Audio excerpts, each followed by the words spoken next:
안녕하세요 시민 여러분, 이인찬 변호사입니다. 이제 마지막 시간이 됐어요. 이제 부모 자녀 간의 관계에 대해서 말씀드리도록 하겠습니다. 또 불효소송이 또 안타깝게 늘고 있다고 해요. 불효소송이 뭔가요? 불효자를 상대로 한 소송을 불효소송이라고 합니다. 예를 들어서는 아들이나 딸이 먹고 살면서 사는데 부모를 부양하지 않는다든지, 그렇죠. 뭐 아주 극단적으로 하면 외국에 버린 경우도 있었어요. 네. 불효자. 아 맞아요. 네. 그 얼마 전에 제가 또 어떤 그 할머니 분이 상담 오셨는데 네. 이 아들이 있었는데 이제 아들이 있고 딸이 있는데 그 아들의 소위 말하는 모든 집중을 다 한 거예요. 아주 희생을 다 한 거죠. 그래서 아들이 우리나라의 최고의 이제 대학을 나왔어요. 우리 대학 나왔고. 네. 네. 그리고 이제 또 잘 나가는 전문직이야. 네. 그래서 굉장히 돈을 많이 버는데 이 엄마 나 몰라라는 거예요. 이 어머니는 반지하에 살고 계세요. 근데 아들이 찾아오지도 않는데 얼마나 괘씸하겠습니까? 괘씸하죠. 그래서 아들을 상대로 소송을 해달라고. 그동안 아들한테 다 그 투자한 돈, 심지어는 뭐 집까지 사줬대요. 집 그거 다 달라고 소송을 하고 싶다고 하는데 될까요? 아니 저는 부양 의무가 있죠, 자식은. 네. 그래서 어느 정도는 다 전액은 아니더라도 어느 정도는 받을 수 있을 것 저는 쉽지 않을 것 같은데, 왜냐면 네. 그때 우리가 무슨 사전에 계약서 쓴 게 아니잖아요. 맞습니다. 그냥 증여를 한 거죠. 중요하죠. 무조건 준 거죠. 부모 자식까지 마찬가지예요. 아무리 효도를 안 했다고 하더라도 네. 돌려달라고 할 근거가 없고, 우리 법에서는 또 이게 증여라고 할 수가 있잖아요. 증여 전에, 그러니까 구두로 증여할 경우에는 상대방이 불효할 경우에는 나 못 주겠다 할 수 있지만 이미 부동산 등기까지 넘어갔을 경우에는 취소를 못해요. 그럼 넘겨주기 전에 주기 뭔가 전에 계약서를 써야 되나요, 그것도? 예, 효도를 받을 수 있는 계약서 특급 비법입니다. 자, 부모님이 자녀한테 뭐 네. 재산을 주거나 하기 전에 이거를 받으세요. 간단히 효도각서라고도 하는데, 일단 그 증여 재산 있죠. 무슨 아파트를 증여하는데 조건을 다시는 거예요. 일종의 부담을 주는 거죠. 예를 들어서 뭐 한 달에 생활비로 100만 원씩 지급한다. 뭐 20년 동안. 그리고 매월 뭐 3차례 이상 찾아와가지고 네. 효도를 한다. 이렇게 이제 쓰시고, 만약에 이 약속을 어겼으면 어떻게 한다? 증여 재산을 다시 받아한다. 이렇게 쓰시면 되는 거예요. 자, 실제로 이런 경우가 있었어요. 그 재력가 유씨라는 분이 계셨는데, 이제 사업체도 크게 하시고, 또 이제 종로구에 큰 한옥을 갖고 계셨어요. 시가 20억 상당이거든요. 근데 아들이 이제 그 집을 좀 달라고 하는 거예요. 자기 사업자금으로 쓰겠다고. 그러니까 이제 아버지가 이 효도각서를 어디서 이제 그 아셨나봐요. 효도각서를 그러면 써라. 그래서 아들이 썼어요. 효도각서 쓰고 이제 그 집도 받고 뭐 사업체 이제 빚도 갚아주고 했는데, 한 집에 살긴 살았는데 이 아들이 완전히 태도가 돌변했어요. 부모님도 방치하고, 심지어는 어머니가 이제 허리 디스크가 있었는데 감독도 제대로 안 한 거예요. 같이 살기만 한다. 같이 살기만 한 거죠. 그러니까 이제 아버님 괘씸했을 거 아닙니까? 그래서 아니 너 그러면 그렇게 돈도 받았는데 왜 그러냐? 우리가 따로 살 테니까 아파트 사기 돈 좀 달라고 했더니 아들이 망언해서 이런 말 했어요. 실제로 천년만년 살 것도 아닌데 아파트가 왜 필요합니까? 마음대로 한번 해보시지, 이런 말을 했던 거예요. 정말. 그러니까 아버지가 얼마나 괘씸했겠습니까? 괘씸하죠. 아들을 상대로 그 소송을 했거든요. 준 재산 다 달라고. 어떻게 됐을까요? 계약 썼으니까. 네, 맞습니다. 계약서를 썼기 때문에 그때는 아버지가 이길 수 있었어요. 이렇게 계약서 한 장이 그 효도를 받을 수 있는지 판가름할 수가 있고요. 계약 쓰면 좀 약간 사람들 부담스럽잖아요. 이런 게 익숙하지 않잖아요. 그렇죠. 그러니까 이제 뭐 메모도 괜찮습니다. 메모도 괜찮고, 하다못해 녹음이라도 하시면 됩니다. 그 약속을 했다는 증거를 남기면 할 수가 있고, 또 아들 상대로 또 소송하는 게 아니라 이거를 쓴 자식하고 안 쓴 자식하고 누가 더 약속을 잘 지킬까요? 쓴 자식. 사람이니까. 쓴 자식이죠. 쓴 자식이죠. 눈에 보이니까. 그래서 미리 효도를 받는 방법으로도 활용하시기 바랍니다. 그럼 만약에 효도 계약서를 내가 안 썼어. 좋은 게 좋은 거니까. 네. 근데 아들이 너무 비상식적인 짓을 하는 거예요. 네. 방법이 없나요? 있습니다. 그런 경우에는 이제 최후의 방법이 이제 부양료를 청구할 수가 있어요. 부양료. 즉 이제 생활비를 달라고 할 수가 있고요. 실제로 이제 그 부양료 소송을 하면은 이 각 자녀, 모든 자녀가 다 부양료를 지급을 해야 돼요. 그래서 뭐 적으면 30만 원, 많으면 50에서 100만 원까지 받을 수가 있습니다. 자, 이렇게 여러분 이제 그 자식 상대로 이제 그 소송까지 하시라는 말씀은 아니고 효도 많이 받으시고 생활비도 받을 수가 있고요. 자, 이제 상속에 대해서 말씀드리고, 상속 가지고 형제들, 자식들과 싸우는 경우가 많아요. 그러니까요. 네. 상속 순위, 순위도 문제가 되고, 비율. 네, 비율도 문제가 되고, 또 어떤 자녀는 효도를 많이 한 효자가 있을 수가 있고, 그렇죠. 또 어떤 자녀는 아까 같지만 불효한 자식도 있고, 똑같이 나눈다고 하면 불공평하다고 생각해요. 불공평하죠. 그래서 우리 법에는 이게 굉장히 특이한 제도인데, 기여분제도라고 해서 효자를 더 많이 상속을 받을 수 있는 제도가 있어요. 특별히 부모를 부양하거나 부모 재산의 증식에 기여가 있는 경우에는 이제 기여분제도로 더 많이 받을 수가 누가 있는데요. 모셨다든지. 그렇죠. 네. 이런 경우가 있었어요. 이제 노부부가 계셨는데 치매에 걸리신 거예요. 아들도 있고 딸도 있는데 이 아들들은 방치했어요. 근데 이제 딸하고 사위가 이 치매에 걸린 노부부를 자기 집에 모셔서 극진을 강요한 거예요. 네. 그러다 몇 년 있다 돌아가셨거든요. 재산이 있으니까 그때서 아들들이 나타나서 이 재산 똑같이 나눠 정한 거예요. 딸하고 사이가 얼마나 억울했겠어요. 소송을 했거든요. 자, 법원에서 어떻게 인정해 줬을까요? 몇 퍼센트를 더 줘야죠. 맞습니다. 무려 50%의 기여도를 인정해줬어요. 아, 그래요? 자, 그래서 50%의 기여도가 인정이 되면 이렇게 되는 거예요. 예를 들어서 10억의 유산이 있다. 그러면 10억의 절반이 5억을 먼저 가져가요, 딸이. 그럼 나머지 5억이 남잖아요? 그 5억을 또 나누는 거예요. 똑같이 상속분들. 그래서 6억 2,500만 원의 재산을 딸과 사이가 갖게 되었어요. 요런 거 기여했는 거를 좀 내가 증거가 필요하죠. 뭐 어떤 게 네, 말로만 하면 안 되고, 예를 들어서 부모님 부양하면 같은 주소지에 살고 있다는 주민 등록이라든지, 아니면 병원에 모시고 가면 병원 뭐 치료 비용 수준이라든지, 그런 CCTV 그런 증거가 있으면은 네. 이제 기여분을 인정할 수가 있어요. 그래서 저희 집 이제 남매니까요. 네. 요새야 좀 많이 달라져서 예전에는 아들이 장가 가면은 집을 뭐 전세금이든 집을 해주려고 그러고 그렇죠. 딸들은 그 혼수만 해주는 경우가 많았잖아요. 요새 많이 네. 깨졌지만 맞아요. 그러면 아들이 장가를 가면서 많이 받은 거야. 그렇죠. 부모한테. 근데 부모 돌아가셨어요. 네.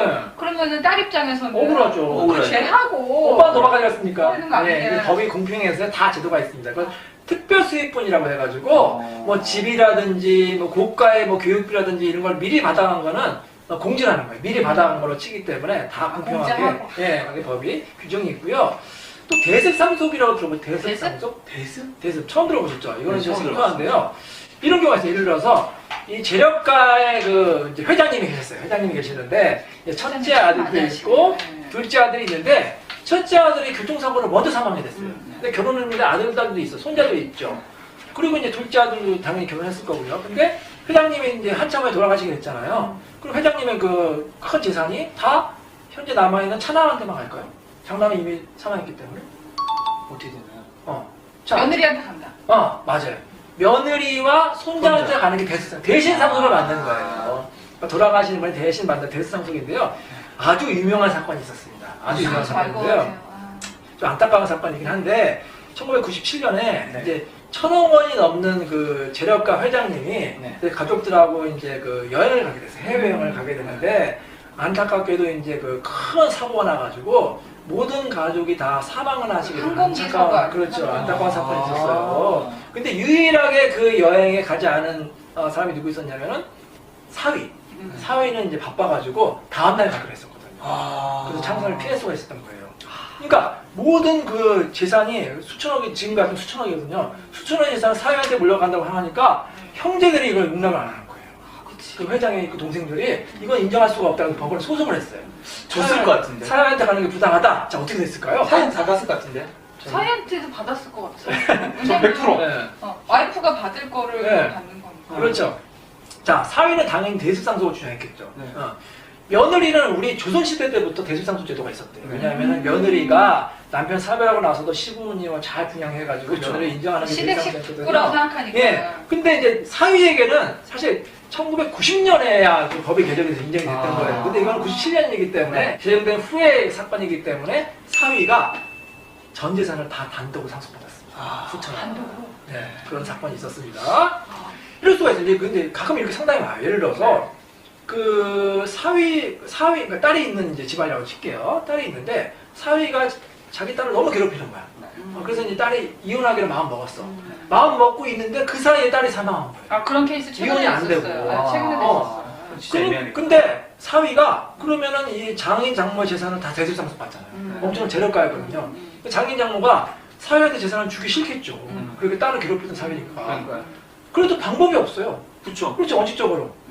자, 그리고 아버지가 치매인 상태에서 그렇죠. 모든 재산을 제호한 아내에게 준 경우 자식들이 이제 소송 통해서 네. 그것도 받을 수 있는. 요즘에 이제 고령화 사회다 보니까 굉장히 또 이런 문제가 많아요. 아까 혼인무효도 말씀드렸잖아요. 치매 어르신 상대로 이제 또 혼인무효도 많이 일어나고 있고, 혼인무효까지가 아닌데 결혼했을 때는 이제 정신 치매가 아니었는데 결혼을 하고 나서 예를 들어서 모든 재산을 다 이제 뭐 재혼을 아내한테 준다든지 치매 상태에서. 자, 그런 경우에는 그게 효력이 있을까요, 없을까요? 치매인 상태는 안 될 것 같고, 인정이 안 될 것 같고, 그럴까요? 제정신을 줬으면 인정될 것 같아요.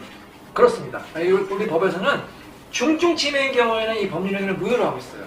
근데 실무에서 다툼이 되는 건 뭐냐면 가벼운 중증 치매라고 하면 저쪽에서는 뭐냐면 경증 치매라고 하는 주장하는 거예요. 그렇죠. 경증에는 유효고 그래서 중증 치매냐 경증 치매냐라고 다툼이 많아요. 요거 갖고 싸우는 그래서 거. 미리 진단서라든지 아니면 더 확실한 방법은 성년 의견을 신청하면 이걸 예방할 수가 있습니다. 또 성년 후견인을 또 큰아들이 하네, 둘째 아들이 하네, 막 싸우는 또 케이스가 싸워요. 있잖아요. 예, 뭐 재벌가에서 또 그렇게 네. 다툼이 있었는데 그럴 경우에는 공정한 제3자를 성년 의견으로 선정할 수도 있습니다. 그러면 이제 사실 상속이라는 거는 네. 재산을 받는 것뿐만이 아니라 네. 이게 플러스를 받는 거잖아요. 그렇죠. 그럼 당연히 반대편에 있는 마이너스도 감당해야 되는 네. 거잖아요. 요즘 젊은이들 뭐 흑수저라고 한탄 하는데 부모님한테 뭐 재산을 받으면 좋겠지만 재산이 아니라 반대로 이제 빚, 채무를 물려받는다고 얼마나 억울하겠습니까? 맞아요. 근데 그러면 뭐 사회가 난리 날 거예요. 이렇게 되면. 그래서 우리 법에서도 이 채무는 포기라면은 이제 떠나지 않게 그런 규정이 있습니다. 상속을 다행히. 포기하면 상속을 포기하면 됩니다. 너무 걱정 안 하셔도 상속 돼요. 폭이 언제까지 해야 돼요? 근데 주의할 게 뭐냐면 이 기간이 굉장히 짧아요. 그 사실을 안 날로부터 3개월 이내에 되는. 그러니까 보통 부모님이 사망하면은 3개월 이내에 포기해야지 3개월이 넘으면 원칙적으로 포기가 안 되는 거예요. 그러니까 3개월 안에 모든 3개월 안에. 부모님의 재산 상태를 파악을 한 그래서 다음에 그렇죠. 빚이 더 많다 그러면 포기를 빨리 해야겠죠. 자, 근데 이럴 수가 있어요.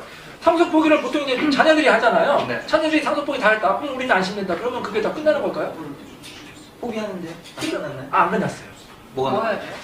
자, 보세요. 그 채권자들이 있잖아요. 부모님한테 돈 건 채권자들이 소송을 하면 누구한테? 2순위, 3순위, 4순위한테. 아 계속 밀려가는 네, 계속 넘어가는 거예요. 그럼 1순위가 내가 포기하면은 1순위가 아니었다고 가만히 있는 게 아니고 그렇죠. 3순위로 넘어갈 네. 수 있으니까 어디까지 가나 사촌까지 가요. 사촌까지.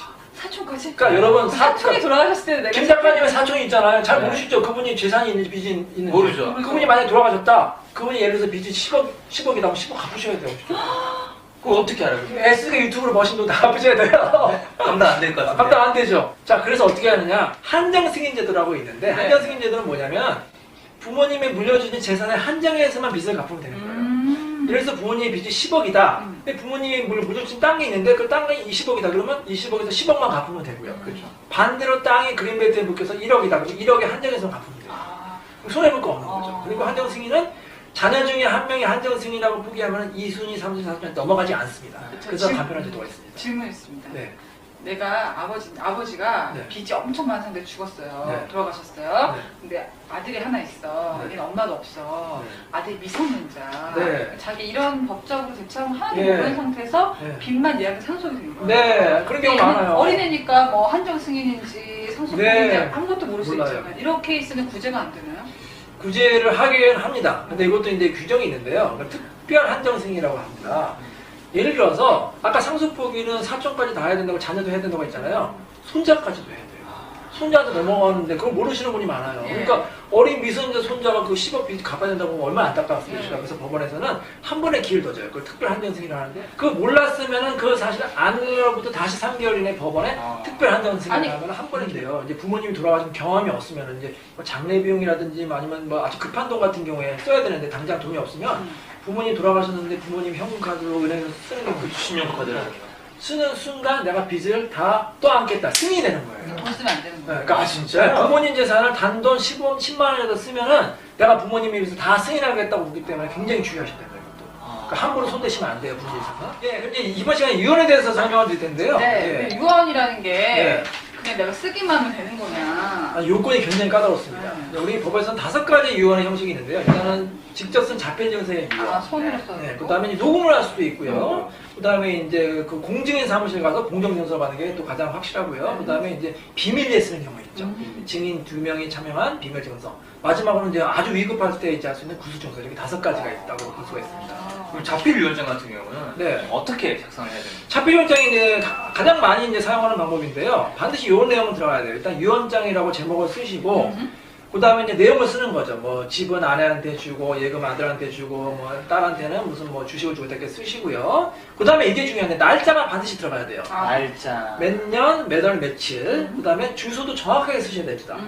무슨 시, 무슨 구, 무슨 동, 몇 번지, 무슨 아파트 몇 동, 몇 호씩 쓰시고 맨 마지막에 성함 쓰시고 꼭 도장을 찍으셔야 돼요. 요즘은 스마트폰 활용해서도 위원장. 그렇죠. 스마트폰. 근데 이 법이요. 거의 4, 50년 전에 만든 법이라서 스마트폰이 없었어요. 아, 없죠. 네, 만약 스마트폰이 있었으면 좋았는데 그래서 녹음에 준해서 네. 반드시 증인이 있어야 된다. 본인이 유언을 합니다. 스마트폰 영상 촬영하고 내가 너 어떻게 하겠습니다. 하고 맨 마지막에 옆에 있던 사람이 저는 증인 누구입니다. 아. 이 유언이 맞습니다. 이렇게 확인을 해야만 효력이 있어요. 자, 근데 유언장을 쓰셨어요. 예를 들어서 뭐 큰아들한테만 다 주겠다. 이렇게 유언장을 쓰셨으면은 그러면 정말로 큰아들한테 모든 재산이 갈까요? 뭐 딸이나 다른 근데 아들은 제가 못 자식은 이제 n분의 1로 네. 나누는 게 법으로 보호됐다고 들은 것 같은데 그렇죠. 네. 그럼 그게 앞서는지 유언장이 굉장히 앞서는지 앞서는지. 궁금한데요. 또 유언에 주는 또 사람의 자유가 뭔지 네. 권리가 중요한 거 아닌가요? 그러니까 그렇게 생각할 수 있죠. 자, 그래서 우리 법에서는요, 절충을 했어요. 그러니까 그걸 유류본제도라고 하는데, 네. 예를 들어서 10억의 재산이 있어요. 네. 그러면 아들 하나 있고 딸 하나 있으면 원칙적으로 하면 5억씩 가져야겠죠. 그렇죠. 근데 아버지가 다 큰아들한테 10억을 다 몰아서 준 네. 거예요. 그러면 이 원래 받을 그 차남이 5억의 절반인 2분의 1, 2억 5천만 원을 받을 수 있게 법이 아, 규정합니다. 소송을 하면? 예, 그건 유류분제도라고 해요. 유류분제도가 인정되니까 유류분제도는 사실 어떻게 보면 생계를 또 유지하는 그 남은 가족의 생계를 유지하는 제도인데 또 이게 위헌이라고 또 주장을 해가지고 지금 사실 헌법재판소에서 심리 중이에요. 왜냐하면 고인의 그 재산 처분의 자유를 제한한 거다 이렇게 민정을 하는데 제 개인적인 생각은 이런 경우가 있어요. 이제 그 재력가가 또 예를 들어서 뭐 다른 사람 만나가지고 재산을 다 뜯기는 경우도 있고 억울한 경우도 많기 때문에 남은 유족들을 보호하기 위해서 유류분제도는 꼭 필요하다 이렇게 생각을 합니다. 자 이제 마지막 질문이 있는데요. 만약에 정말 억울하다. 내가 유류분을 청구할 수도 있고 상속재산을 받을 수도 있는데 이걸 언제든지 그럼 청구할 수가 있을까요? 소송을? 소송을? 제가 첫 시간에 말씀드렸죠. 돌아가시고 네. 3개월? 반드시 기간이 있습니다. 기간이 있어요. 소멸시효와 같이 기간이 있는데요. 이 상속회복 청구권은 그 침해를 안 날로부터 3년, 뭐 서류를 위조한다든지 상속회복을 청구했을 때 서류를 안 날로부터 3년이고요. 3년. 유류분 같은 경우는 그 사실을 안 날로부터 1년 이내에 청구하십니다. 이게 시효가 지나면 청구할 수 없으니까 여러분 꼭 시효가 지나기 전에 권리보전을 신청하시기 바랍니다. 저는 이런 생각이 좀 들 것 같아요. 사실 이 유사한 상속 가지고 싸우는 경우는요. 평소간에 서로에 대한 믿음이 없는 거예요. 부부간이 마찬가지예요. 배려도 없고 그러니까 서로에 대한 믿음과 배려가 있으면 분쟁을 예방할 수 있을 거라고 생각합니다. 오늘 강의는 여기서 마치도록 하고요. 더 자세한 정보를 알고 싶으시면 이제 제 유튜브 채널에 여러 가지 영상을 참고해 주시고 또 제가 이제 전화번호나 저희 이메일 주소 알려드릴 테니까 더 구체적인 상담을 받기 원하시면 저에게 전화 주시거나 이메일 주시면 친절하게 상담해 드리도록 하겠습니다. 여러분 감사하고 두 분도 수고 많으셨습니다. 네. 감사합니다.